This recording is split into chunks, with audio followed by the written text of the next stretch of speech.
Oui, je crois que nous allons pouvoir commencer maintenant. Donc, bienvenue à Rita Carole, bienvenue à tous et toutes. Et je laisse la parole à Rita. Je vous Oui. remercie.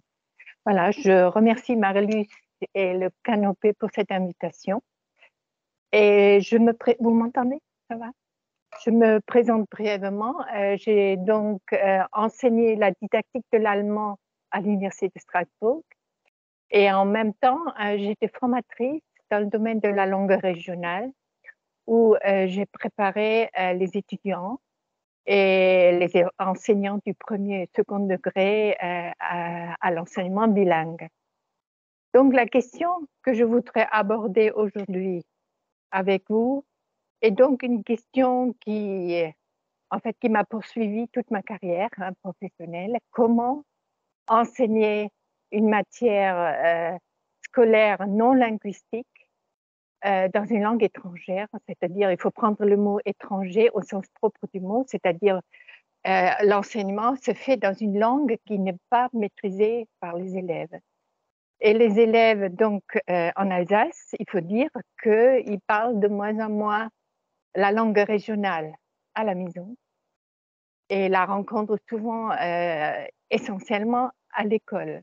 Et la question ne concerne pas seulement la langue régionale, mais également les enfants allophones, parce qu'il y a de plus en plus d'enfants allophones dans les écoles, et pensez aussi aux élèves qui ont dû quitter leur pays actuellement. Et donc, on peut bien dire que aujourd'hui l'école, elle est multiculturelle et multilangue, ce qui signifie que l'enseignant doit faire face à une grande hétérogénéité dans les classes.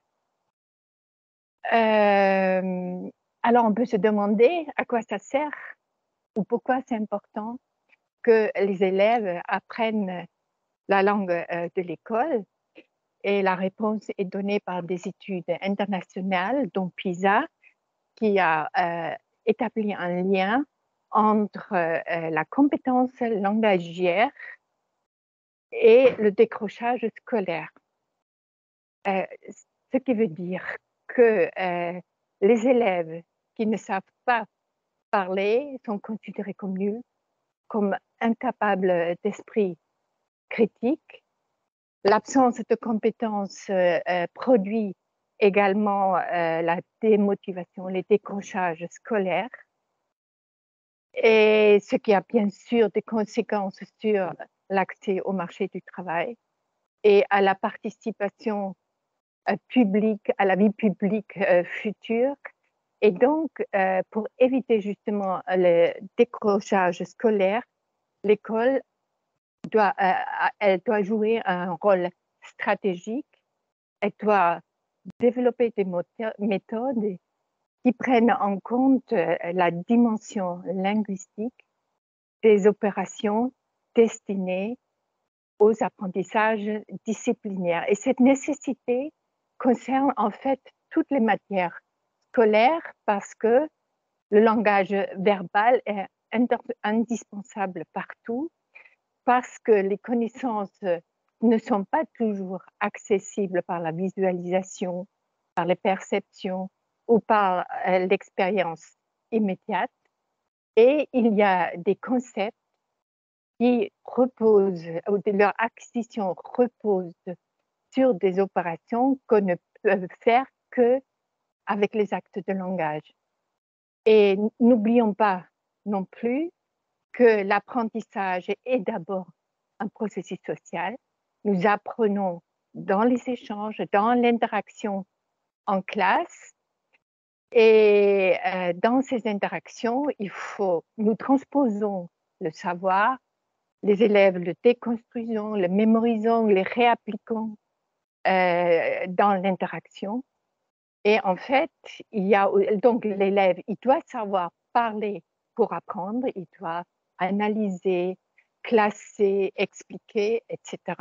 Et enfin, n'oublions pas non plus que nos évaluations sont basées sur le plus souvent sur la production orale et écrite. Donc, l'apprentissage de la langue est indispensable pour apprendre. La question suivante donc, qui se pose est, est-ce qu'il faut enseigner la langue ou est-ce que, surtout dans les classes bilingues, ou est-ce que on peut faire comme au Canada, hein, c'est-à-dire on se concentre entièrement sur l'enseignement de la discipline. Alors la réponse est justement donnée par les Canadiens qui ont constaté que finalement, la langue seconde ou étrangère, comme vous voulez, elle peut devenir un obstacle pour l'apprentissage disciplinaire. Et cet obstacle devient pressant lorsque l'enseignant renonce à tout enseignement linguistique. Et dans ce cas, qu'est-ce qui se passe? L'enseignant, il renonce à coordonner d'une part les besoins de la séquence qui est en train d'enseigner et les acquis des élèves ou le potentiel des élèves. Et l'élève ne peut pas faire face à cette complexité de la séquence lorsque cette complexité dépasse son potentiel. Alors, dans ce cas, l'intercompréhension ou la compréhension devient aléatoire et les problèmes de communication se multiplient, ce qui engendre un discours dominé par l'enseignant et le recours à la langue première qui devient presque continuel. Par ailleurs, renoncer à enseigner la langue, ça signifie également renoncer à construire la langue de la discipline. Alors qu'on sait aujourd'hui que le langage courant n'est pas toujours capable d'exprimer les concepts abstraits et complexes dans certaines disciplines. Et par ailleurs, renoncer à fixer des objectifs linguistiques contribue largement à la fossilisation de la langue des élèves à un certain niveau, puisque l'enseignant, il prend l'habitude de s'adapter au niveau des élèves, et les élèves, vu qu'ils comprennent et vu qu'on ne leur demande pas de, comment dire, de modifier leurs hypothèses sur la langue, donc tout va stagner à un certain niveau. Et enfin, il faut bien dire aussi que lorsque la langue est trop difficile et incompréhensible, on ne peut pas atteindre les objectifs disciplinaires. Et donc, arriver à réaliser ces objectifs, ça repose le plus souvent sur la maîtrise d'éléments lexicaux, grammaticaux, textuels, qui ne s'acquièrent que grâce à un enseignement ciblé et structuré. Voilà, donc, et en plus, là, c'est donc sur un plan général qu'on a remarqué la nécessité d'enseigner la langue. Et puis, il y a les études de Spilka et Hammerly. Aussi, ils ont étudié les classes immersives au Canada. Et ils ont relevé les problèmes suivants que les élèves n'arrivent pas à surmonter tout seuls, comme par exemple la non-maîtrise du vocabulaire, des tournures et de la grammaire nécessaires pour exprimer des savoirs disciplinaires en langue académique. Le vocabulaire enseigné n'est pas utilisé puisqu'il n'y a pas de contrainte. Le discours complexe en continu est évité. Le discours des élèves est plutôt elliptique et les phrases se limitent souvent à un seul mot. Lorsque le discours est plus long, il est sans structure, sans cohérence et souvent interrompu par des hésitations et des pauses. La verbalisation des graphiques, des tableaux et des diagrammes n'est pas maîtrisée et le langage utilisé ne correspond pas à celui de la discipline enseignée, c'est-à-dire les élèves se créent leur langage à eux puisqu'ils se comprennent entre eux. Et en fait, enfin, les contenus abstraits et complexes qu'on ne peut exprimer dans la langue courante sont source de difficultés et engendrent la démotivation. Voilà donc pour vous convaincre de la nécessité d'enseigner la langue, autant dans la langue régionale que dans les disciplines. Voilà. Alors maintenant, je passe à la question suivante. Comment enseigner donc la langue dans les disciplines? Et pour comprendre mes explications, vous devez savoir que je m'inscris dans la méthode ou dans l'approche Émile. Émile, l'acronyme Émile signifie enseignement d'une matière par l'intégration d'une langue étrangère. Et cet enseignement se distingue des cours traditionnels de langue vivante et aussi des classes européennes et orientales du fait que l'objectif premier n'est pas le système de la langue.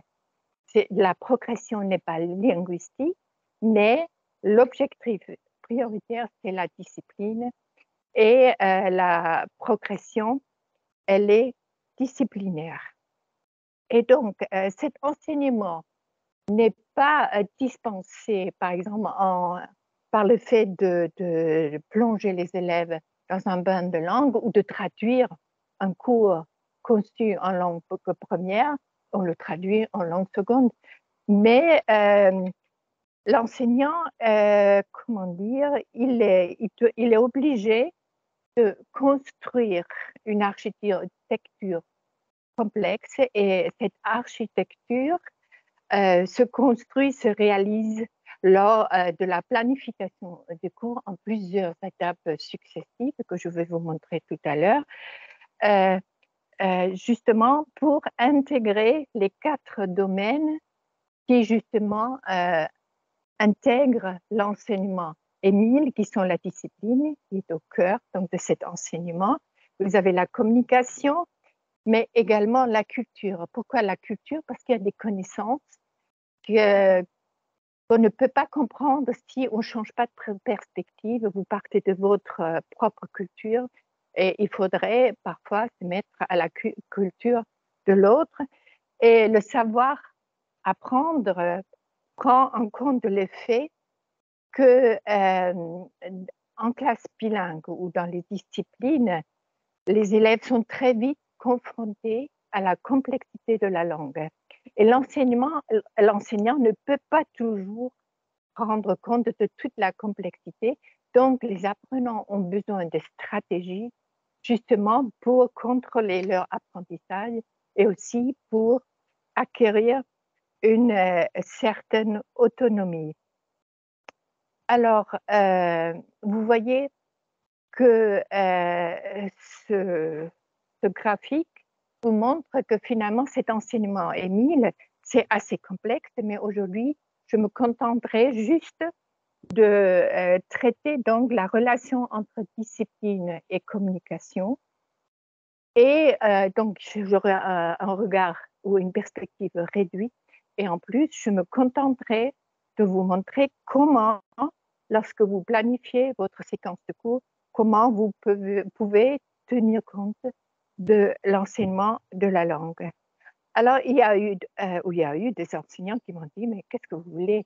On enseigne déjà la langue. Quand il y a une terminologie nouvelle, on l'explique.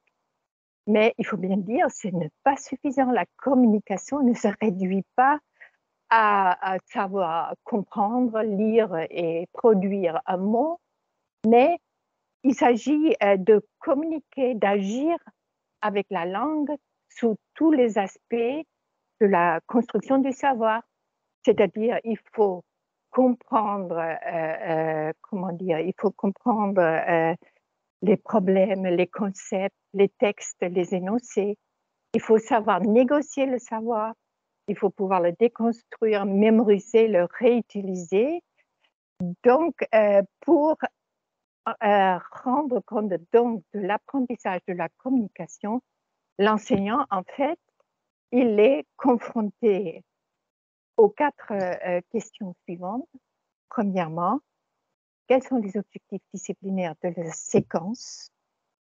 Ces objectifs font appel à quelle action et comment les objectifs et les actions sollicitées structurent-ils la communication et font appel à quelle forme verbale et en fait, quelles sont les formes verbales acquises et quelles sont celles qui nécessitent un traitement par l'enseignant. Voilà, donc passons maintenant à l'étape suivante. Comment maintenant définir un objectif linguistique?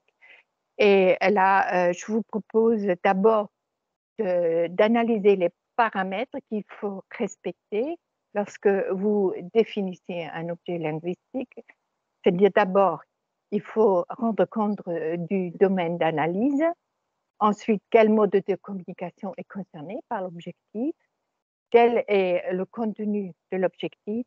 Et en fait, quels sont les indicateurs de réussite? En ce qui concerne les domaines d'analyse, la première question à se poser est bien sûr quels sont les objectifs disciplinaires de la séquence.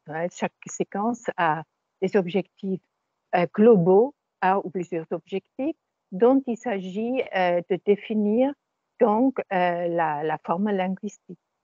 Et là, je vous ai donné un exemple en biologie ou en SVT, on dit, je crois plutôt, c'est que par exemple, l'objectif disciplinaire est d'écrire le squelette et son système de mouvement dans les composantes essentielles, établir des liens entre la structure et la fonction du squelette. Donc, l'objectif linguistique, ça serait donc ici, lecture ou communicatif plutôt, lecture, extraction d'informations d'un texte, une visualisation, d'écrire l'oral et le lien entre la structure et la fonction du squelette. En géographie, vous pouvez avoir l'objectif s'orienter avec l'aide d'une carte de l'Europe du Nord, reconnaître les spécificités de l'espace scandinave, expliquer les caractéristiques des jours et nuits polaires, donc ce qui fait appel à extraire des informations de divers textes et de visualisations, décrire et expliquer à l'écrit les spécificités en utilisant la langue académique. La langue académique, c'est la langue de la discipline. Voilà. Donc ça, c'est un premier objectif à définir concerne donc l'objectif principal de la discipline. Ensuite, on sait que l'objectif global n'est atteint que à travers la réalisation d'un ensemble d'activités. Et voilà, et donc on obtient là des objectifs secondaires, mais néanmoins indispensables. Et là, je vous ai apporté l'exemple d'une une étape préliminaire ou une phase préliminaire dans une séquence de physique où l'enseignant vise à réactiver des notions que les élèves ont appris dans des séquences précédentes. Par exemple, elle dit il faut classer des étiquettes comprenant des notions relatives à l'attention et à l'intensité, les placer dans la colonne réservée à chaque notion. Donc ça, au niveau linguistique ou communicatif d'abord, il faut lire et comprendre, ou discuter en groupe les classements individuels et établir un classement final commun. Donc là, produire à l'oral, justifier son classement. Voilà, donc vous voyez, ça fait deux exemples. Et ce deuxième exemple montre également que le discours en classe n'est pas seulement focalisé sur les connaissances, mais l'enseignant, il doit organiser la vie en classe et les élèves, ils doivent pouvoir exprimer leurs pensées ou leurs émotions, comme je suis d'accord, pas d'accord, etc. Et aussi, ils doivent pouvoir discuter lorsqu'ils font un travail en coopération. Voilà. Donc, troisième, c'était donc la gestion de la vie en classe. Et en fait, on peut aussi dire je dois enseigner justement pour développer la métacognition ou la conscience linguistique. Par exemple, dans les sciences, les expressions impersonnelles et notamment l'expression par le passif est très importante. Donc, ça peut donner lieu à un enseignement spécifique. Voilà. Maintenant, le deuxième paramètre qui intervient dans la définition d'un objectif linguistique, c'est donc les modes de communication. Et en classe, vous avez 4 modes qui sont en interaction incessante, qui sont production orale, production écrite, la compréhension orale et la compréhension écrite. Et distinguer ces 4 modes, même en langue régionale et en classe bilingue, est primordial. Et je vous donne un exemple pour quelle raison il faut insister là-dessus. C'est que pendant longtemps, on a dit au Canada, donc dans les classes immersives, il suffit de comprendre la langue pour savoir parler. Mais en fait, aujourd'hui, on sait que comprendre et parler ou produire sont 2 mécanismes complètement différents. Quand vous écoutez quelqu'un, donc vous êtes dans une activité de compréhension, vous ne faites pas attention normalement aux règles de la grammaire, notamment lorsque le lexique ou lorsque le contexte est clair ou évocateur. Et par ailleurs, la redondance des signes vous invite généralement à en négliger quelques-uns ou carrément à ignorer d'autres sans que la compréhension mutuelle soit mise en danger. Alors, par contre, lorsque vous êtes dans une activité de production, vous voulez dire en fait, votre production consiste à exprimer plusieurs contenus. Dans ce cas-là, il faut les structurer, il faut les relier, et donc il faut utiliser les règles de la grammaire. Ce qui veut dire que tout simplement, lorsqu'on incite les élèves à parler dans nos classes ou en classe Émile, c'est pas seulement pour agrandir ou augmenter la fluidité, mais surtout pour apprendre les règles et développer et apprendre les règles de la grammaire. Voilà. Donc, c'est très important de bien regarder dans vos séquences quel est mon objectif. Est-ce que c'est uniquement la compréhension ou est-ce qu'il n'y a pas aussi la production à développer? Le troisième point, donc le troisième paramètre pour définir un objectif linguistique, ce sont les contenus. Qu'est-ce qui est important dans les disciplines dites non linguistiques? Alors, le Conseil de l'Europe a donné les préconisations suivantes. Il insiste sur la compétence stratégique, la compétence discursive et la compétence formelle. Bref, je vous explique brièvement. La compétence stratégique renvoie à l'idée que les élèves sont très vite, donc, comme j'ai déjà dit, confrontés à la complexité de la langue. Et donc, il faut acquérir des stratégies. Et donc, on distingue en langue les 4 stratégies, 2 stratégies de réception, donc à l'écrit, à l'oral. Vous avez les stratégies de production orale et écrite.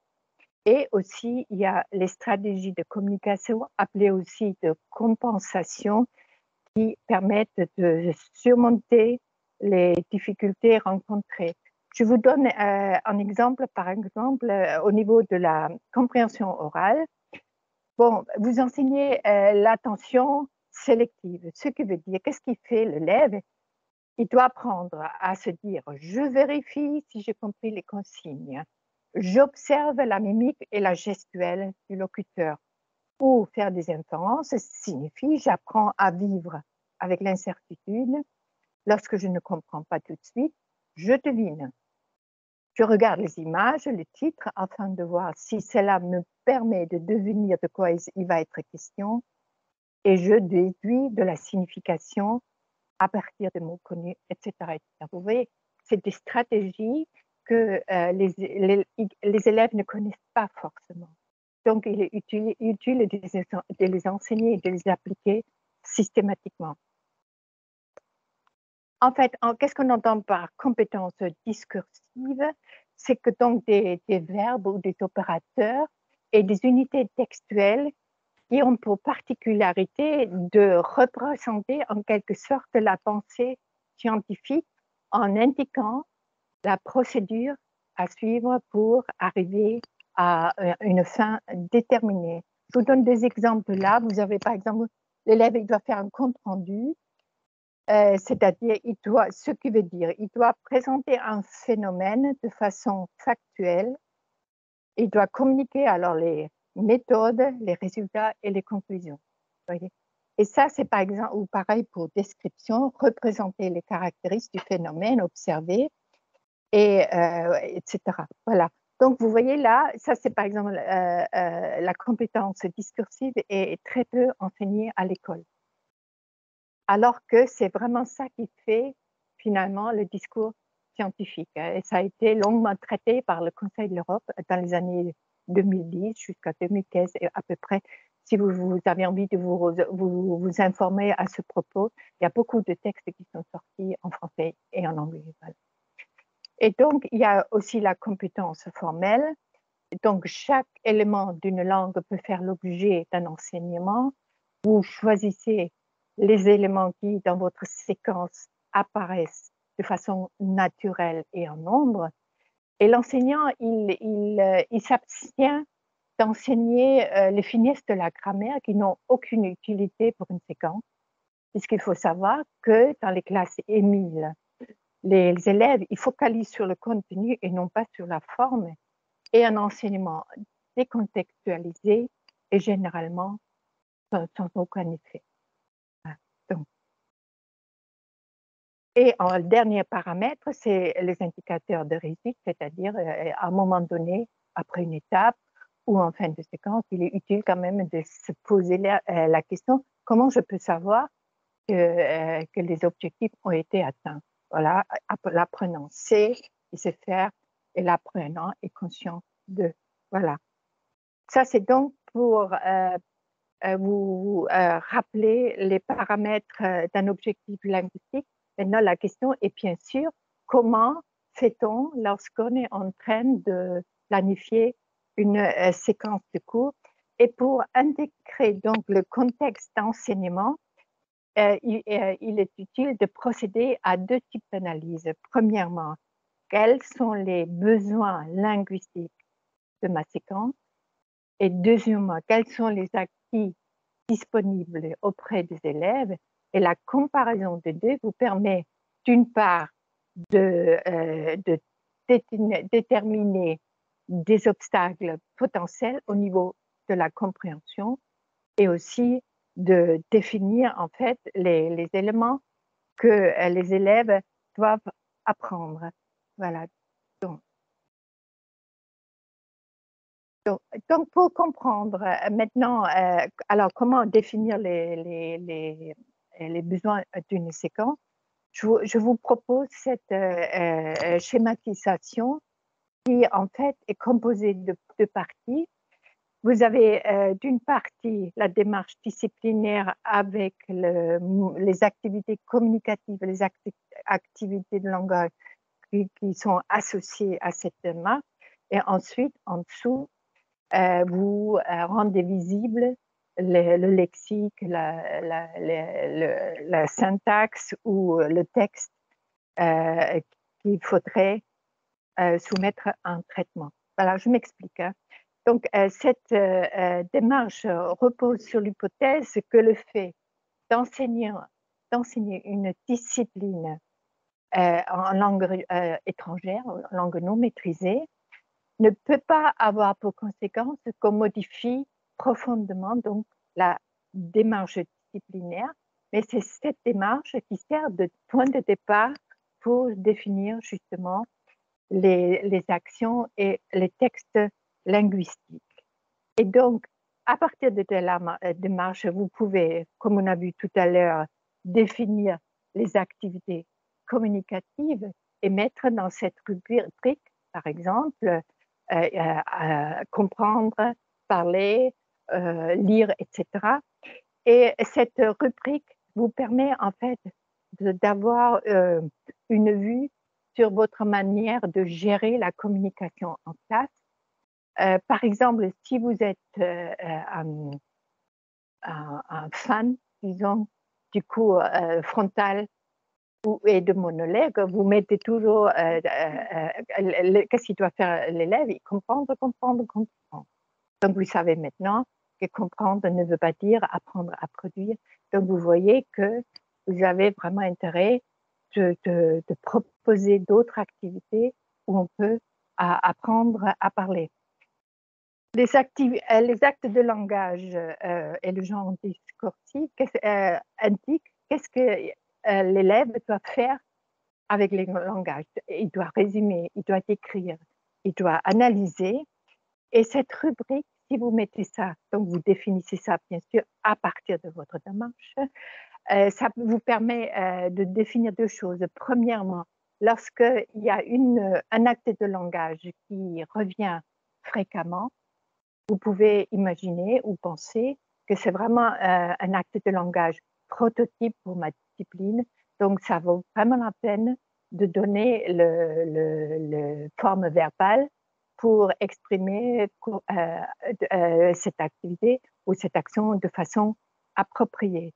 Deuxièmement, si vous mettez dans cette rubrique les actes de langage, les actes de langage peuvent être comparés avec la taxonomie de Bloom. Je ne sais pas si ça vous est familier. C'est une taxonomie qui a été construite par un psychologue et qui, en fait, qui a repris ou inventorié les opérations cognitives qu'on peut demander en classe et il les a classées en 6 niveaux. C'est-à-dire le premier degré, le niveau le plus bas, ne demande pratiquement aucun investissement personnel. Et le niveau le plus élevé comprend des opérations telles qu'organiser, faire des projets, etc. Je vous montre la taxonomie tout à l'heure. Et donc, vous voyez, finalement, votre séquence, elle est où? Est-ce que vous vous contentez, par exemple, de dire aux élèves, allez, vous répétez ce que je dis, ou est-ce que vraiment l'élève augmente progressivement aussi ses compétences cognitives? Voilà. Et donc, la quatrième colonne, dans cette colonne, vous pouvez mettre, donc, qu'est-ce que vous entendez au niveau du langage. Bon, au niveau consigne, vous savez comment vous allez dire votre consigne, mais il y a aussi la réponse attendue. Et si vous vous donnez donc la peine de mettre ça dans cette rubrique, ça vous permet de regarder le vocabulaire. Il est indispensable pour votre séquence et vous pouvez la mettre ici en bas. Ça, c'est maintenant pour la théorie. Voilà un exemple. Donc, analyser une carte géographique. Voilà. Vous avez donc la consigne qui veut qu'il faut identifier la nature de l'information, objet de la carte, le lieu, date, etc. Ce qui veut dire il faut lire la consigne, la comprendre et produire à l'oral. D'accord? Et donc, le texte attendu, au niveau de la consigne, regarde attentivement la carte, quel est le sujet de la carte, quel est le problème qui nous préoccupe, quelles sont les informations que nous trouvons dans la légende, et réponse éventuellement, ou la réponse attendue, le thème, le problème est l'immigration illégale en 2016, nombreux sont les immigrants qui veulent venir en Europe, etc., etc. Donc, vous voyez, on peut, évidemment, c'est approximatif, mais en fait, vous mettez là ce qui est important, le texte qui est important, et ça vous permet ensuite, ici en bas, donc ici, là, de relever vraiment les moyens formels qui sont indispensables pour votre séquence. Voilà. Et donc, allez, maintenant que vous savez ce qu'il vous faut donc pour votre séquence, l'étape suivante maintenant, c'est donc la deuxième analyse, quels sont les acquis des élèves? Là, il ne s'agit pas encore de rédiger des tests, etc. Il s'agit tout simplement, par exemple, d'observer les élèves, de regarder ce qu'ils ont fait avant déjà et de regarder ce qu'ils ont assimilé ou non. Mais aussi, en langue, il y a des activités qui servent justement à voir qu'est-ce qui est présent, qu'est-ce qui est acquis par les élèves. Et je voudrais commencer à faire une activité avec vous qui est très simple.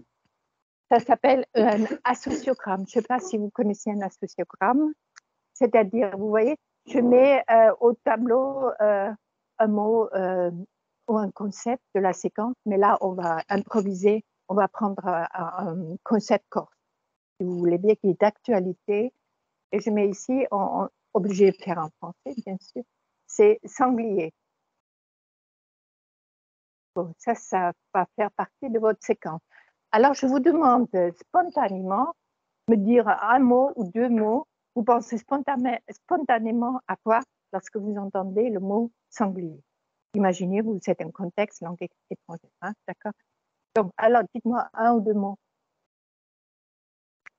Quoi?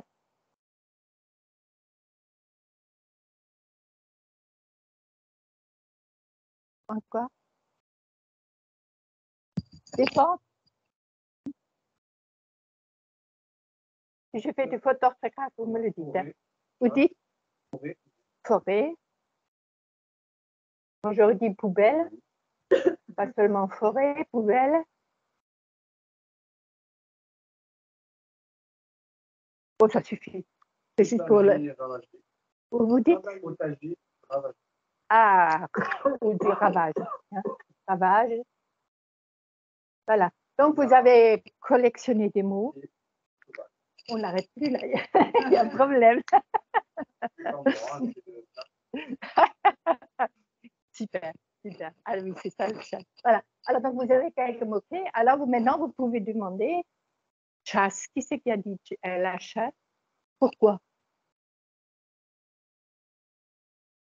Voilà, par exemple. Voilà. Qui a dit forêt? C'était vous? C'était la personne? Oui. Elle peut dire pourquoi?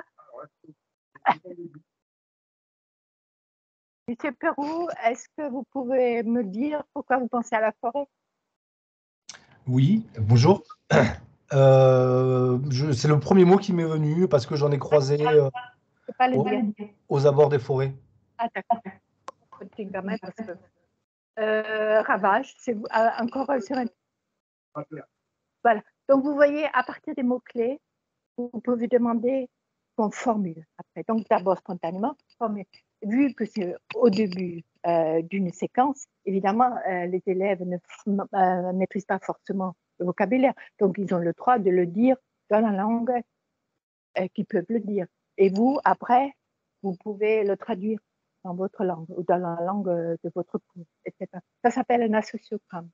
Et ça permet non seulement de relever ceux qui savent déjà, mais aussi déjà le vocabulaire. Est-ce qu'il y a du vocabulaire qui est présent déjà? Même vous, par exemple, si j'ai envie de parler de ravage, je peux moi-même introduire le vocabulaire, des mots inconnus dont j'ai besoin dans mes séquences et ça me permet donc de décharger la séquence au niveau vocabulaire et on peut se concentrer davantage sur le contenu disciplinaire. C'est clair, ce que je vous ai expliqué, là, ça va? Voilà. Donc, ça, c'est pour associogramme, qui est très fréquent en langue. Et j'ai ici un exemple qui est un peu plus joli, quoi. Ça a été fait en cours d'allemand à l'école primaire. Oui, c'est très beau, là, à la maison, etc. On essaye de voir ensemble. Et puis, une autre activité, c'est le nuage de mots que j'aime beaucoup moi-même.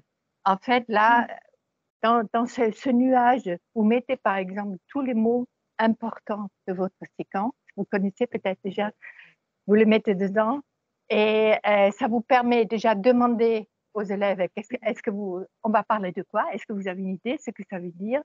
Est-ce que vous pouvez m'expliquer des mots que vous connaissez déjà? Oui, c'est aussi une façon déjà d'introduire du vocabulaire, de voir un peu qu'est-ce qui est là, qu'est-ce qui n'est pas là, aussi de constater est-ce qu'il y a des idées fausses, par exemple, sur certains sujets, etc. Voilà, ça c'est aussi. D'ailleurs, il y a des applications sur Internet qui font le travail pour vous. Hein. C'est pas à vous maintenant composer tout ça, ça prend trop de temps, évidemment.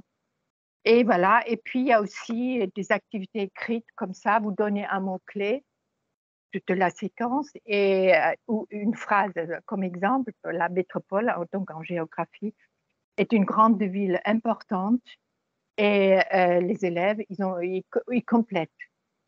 C'est-à-dire la phrase commence toujours avec le premier mot et l'essentiel finalement, c'est de voir que vous voyez qu'est-ce qui est là, qu'est-ce qui n'est pas là, et aussi au niveau des contenus. Ce n'est pas pour le moment la correction de la forme. C'est trop tôt. C'est juste introduire vocabulaire, vérifier vocabulaire et aussi vérifier quelles sont les idées qui sont déjà mises en place chez les élèves. Voilà. Donc ça, c'est pour... faut que je me retrouve là sur ma feuille. Et voilà. Donc, vous avez maintenant relevé les besoins de la séquence. Vous savez à peu près quelles sont les activités des élèves. Maintenant, comparez les deux. Ça vous permet maintenant de définir votre propre étayage, c'est-à-dire quels sont les mots, les expressions qui risquent de causer un problème de compréhension et quels sont les mots qu'il faut apprendre. Voilà. Et donc, et là, voilà, je voudrais faire peut-être une parenthèse, c'est-à-dire si par exemple vous devez traiter des problèmes de compréhension. Vous voyez là, je me suis dit ça peut vous intéresser, que je ne vais pas les traiter en détail, mais juste vous montrer vous avez un problème de compréhension, tous les outils que vous avez à votre disposition pour anticiper ou régler des problèmes de compréhension. Bon, langage verbal, c'est connu. Synonyme, antonyme, paraphrase, reformuler, etc. Il y a au moins une vingtaine de techniques au niveau du langage verbal. Vous avez aussi le langage du corps.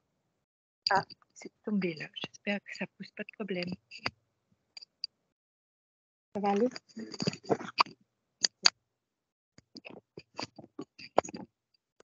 Voilà.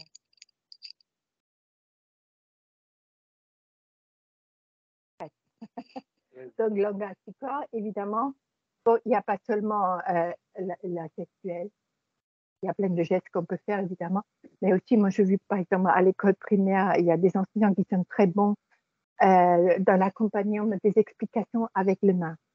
Montrer déjà, je parle de ça, je fais ça, etc. Il y a tout le corps, la proximité, s'éloigner, etc. Donc, il y a tout un langage du corps qui aide à la compréhension. Puis les représentations visuelles sont évidemment évidentes, photos, dessins, pictogrammes. Il y a aussi des représentations analogiques, des diagrammes, etc. Vous avez un élément très important en classe, ce sont les consignes, parce qu'on a constaté que souvent les consignes données aux élèves sont complètement floues et c'est normal qu'on ne comprend pas. Et ça, c'est par exemple quelque chose à travailler avec beaucoup de soin.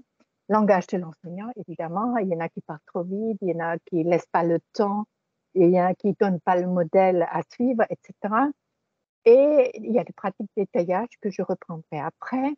Et souvent, il est utile, avant de commencer une séquence, de proposer une phase préliminaire où vous introduisez déjà quelques éléments qui risquent de faire problème ou qui vont vous aider à aller peut-être plus vite dans l'enseignement disciplinaire.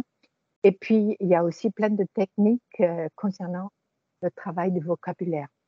Ça, on n'a pas le temps de faire tout ça aujourd'hui, mais je reviens juste, par exemple, l'étayage de l'enseignant, qui me paraît une question vraiment très importante, c'est-à-dire déjà présenter des attentes, des objectifs que les élèves avant, bon, surtout à partir d'un certain niveau, je pense en maternelle, évidemment, ce n'est pas forcément efficace, mais à partir d'un certain niveau, montrer les attentes, les objectifs, qu'est-ce que j'attends de vous et qu'est-ce qu'il faut savoir à la fin de la séquence. On peut schématiser les objets d'apprentissage, les présenter les mots principaux, c'est-à-dire ou les concepts principaux, on peut se concentrer sur l'essentiel lorsque le niveau de langue est, par exemple, très bas.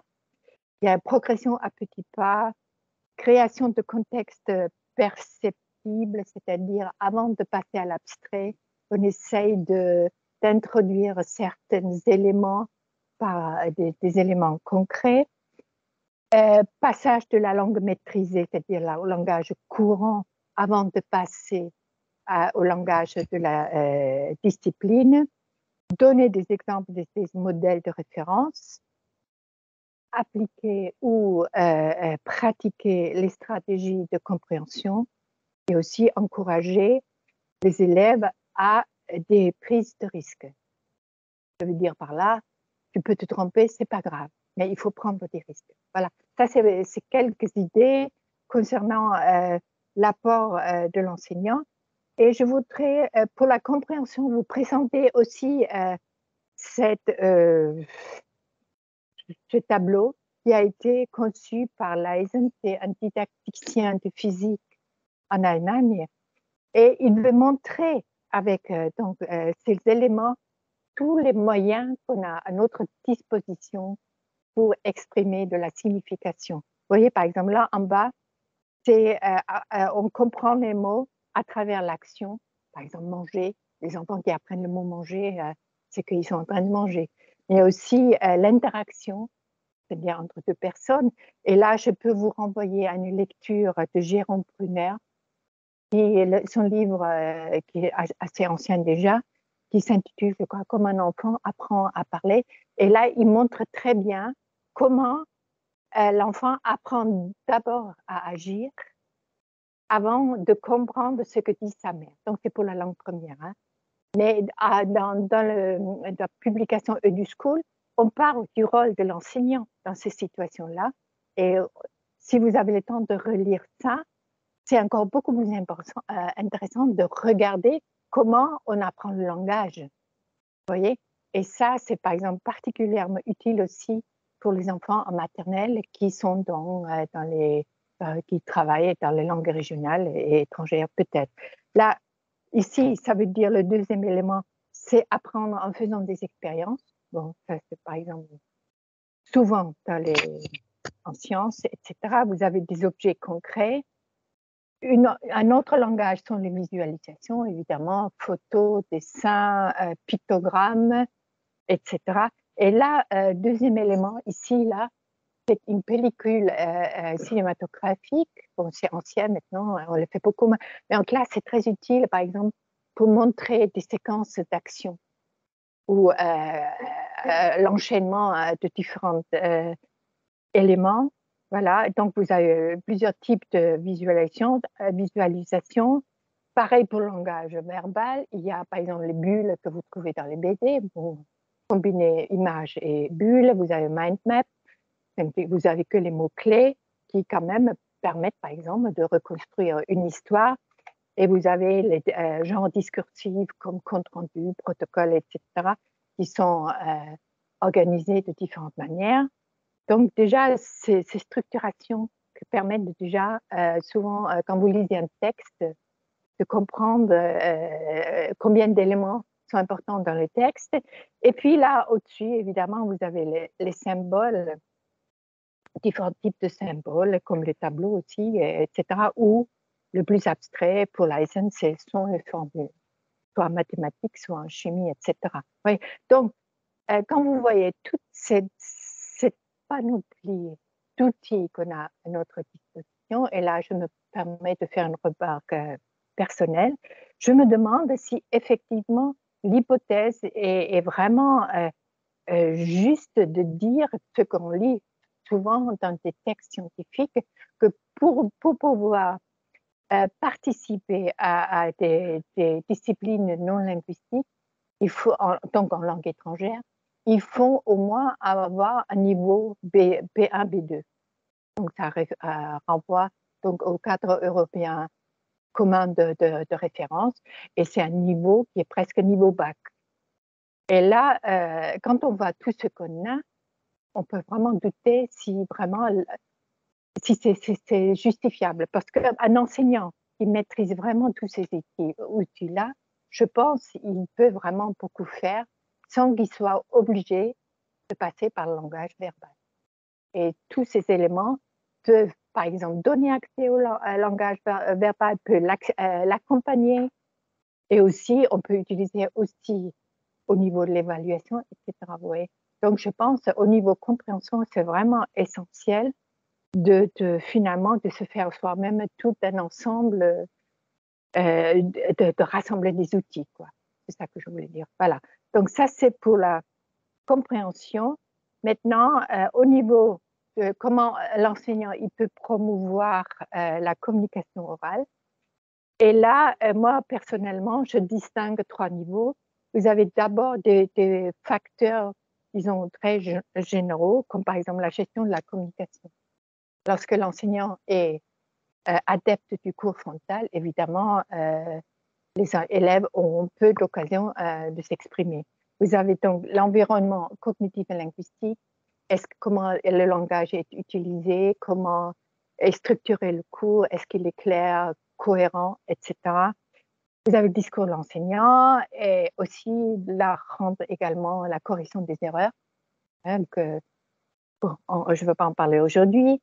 Et il est important aussi vraiment de favoriser la coopération en classe parce que quand vous avez 25 élèves en classe qui doivent tous avoir l'occasion de produire, donc vous ne pouvez pas vous passer des phases où vous faites travailler les élèves à 2, à 3, en groupe, etc.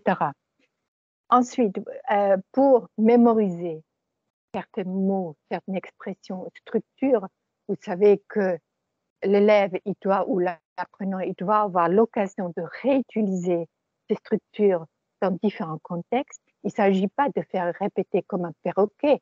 Il s'agit qu'un concept, qu'une structure soit confrontée à plusieurs situations différentes. Et là, vous avez 2 possibilités. Si vous êtes dans cette démarche, soit vous proposez des activités qui sont orientées vers la discipline. Et là, vous voyez, c'est ce que je vous ai dit tout à l'heure. Vous pouvez, par exemple, vous procurer la taxonomie de Bloom, vous voyez, comme je vous ai dit tout à l'heure, il y a 6 niveaux d'exigence cognitive et chaque niveau se caractérise par plusieurs opérations, c'est-à-dire à vous de voir, comme raconter, rassembler, énumérer, présenter, ça c'est premier niveau. Et puis il y a d'autres niveaux comme produire, inventer, planifier, composer, etc. Oui, ça je trouve c'est important qu'on a une liste comme ça quand vous êtes en manque d'idées, que voilà, ça vous permet de dire voilà, finalement là, je pourrais peut-être creuser encore ou rajouter des choses et c'est la discipline qui va en profiter. Mais vous avez aussi des activités qui sont complètement ciblées donc sur la communication. Vous avez là, par exemple, le congrès des experts que moi j'aime beaucoup, c'est-à-dire vous voyez, vous avez par exemple, vous formez 3-4 groupes, vous avez une thématique et chaque groupe va traiter un texte ou un thème différent, d'accord? Et ensuite, on recompose les groupes. De chaque groupe, il y a un membre et ce membre, il va donc rendre compte de ce qu'ils ont travaillé dans leur groupe. Et enfin, à la fin, donc, il y a discussion en classe, etc. Et c'est très important aussi pour l'enseignant, évidemment, pour voir ce qui a été retenu, etc. Donc, pour comment niveler un peu les apprentissages. Bon, ça, c'est par exemple au niveau communicatif. Il y a aussi d'autres, l'escalier de la bonne réponse. Au lieu de faire répéter le contenu de la leçon, vous pouvez par exemple faire des groupes. Chaque groupe a un pion de couleurs différentes. Et puis, les groupes préparent des questions qui posent ensuite aux autres groupes. Et avec chaque bonne réponse, vous montez l'escalier. Et donc, ce groupe qui a répondu à toutes les questions, il aura gagné. Voilà. Mais c'est une façon très agréable, finalement, de réviser certaines choses. Et aussi, moi, personnellement, j'aime beaucoup aussi le dernier exemple, le mot sur le dos. Vous reprenez des notions, des termes importants de la séquence et vous collez un terme sur le dos de chaque élève. Et eux, ils ne voient pas ce qu'il y a écrit sur le dos. Ils doivent poser des questions aux camarades de classe et ces camarades ne répondent que par oui ou non. Et c'est donc l'élève qui doit, à force de poser des questions aux autres, il doit découvrir le mot qu'il est accroché sur son dos. Voilà, vous voyez, ça c'est une activité qui sort un peu du jeu de questions et de réponses. Voilà, et donc pour résumer ce que je vais essayer de vous enseigner ou de vous exposer aujourd'hui, voilà, enseigner la langue dans la discipline. Donc vous voyez, c'est vraiment comment dire, un travail par étapes. Donc vous avez d'abord un plan d'action provisoire. Vous analysez donc les besoins de la séquence, les acquis des élèves, et à partir des deux, vous pouvez définir votre étayage. Voilà. Donc l'étayage ou parfois les objectifs linguistiques secondaires. Voilà. Donc au niveau voilà, et donc vous décidez qu'est-ce que vous faites au niveau de la compréhension, au niveau donc de la production, etc. Et ce que vous avez décidé maintenant, il faut donc, bien sûr intégrer ceci dans votre plan d'action provisoire que vous avez établi au départ. Voyez. Donc c'est pour ça qu'il y a marqué provisoire, c'est-à-dire maintenant il faut voir avec votre organisation classe, etc., comment vous pouvez tout rassembler. Et une fois que vous avez réuni tout ça, vous pouvez faire une vérification finale. Vous demandez, bon, est-ce que, par exemple, les élèves ont assez d'opportunités pour s'exprimer, pour produire les objectifs linguistiques, ou est-ce qu'il faut, par exemple, rajouter d'autres activités, d'autres matériels, etc., passer de l'oral écrit, d'autres modes de communication, etc. Voilà, donc ça, c'est la schématisation de l'insertion, de l'enseignement langue, de